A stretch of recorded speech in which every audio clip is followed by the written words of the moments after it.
సంగారెడ్డి జిల్లా మండల కేంద్రమైన రాయకోడ్లో శ్రీ రుక్మిణి పాండురంగ ఆలయ ఉత్సవ కమిటీ ఆధ్వర్యంలో ఆలయం 13వ వార్షికోత్సవాన్ని ఆదివారం ఘనంగా నిర్వహించడం జరిగింది. ఈ సందర్భంగా అర్చకులు సకారాం జోషి, సంజీవ్ జోషి, సందీప్ జోషి శ్రీ రుక్మిణి పాండురంగడికి పూజా కార్యక్రమాలు నిర్వహించారు.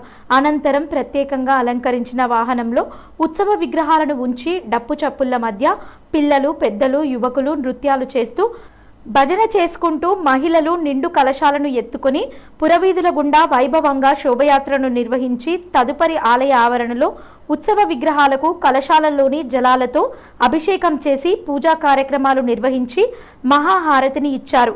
ఈ కార్యక్రమంలో భక్తులు అధిక సంఖ్యలో పాల్గొని తీర్థప్రసాదాలను స్వీకరించారు. అనంతరం ఆలయ కమిటీ నిర్వాహకులు అన్నదానం చేశారు.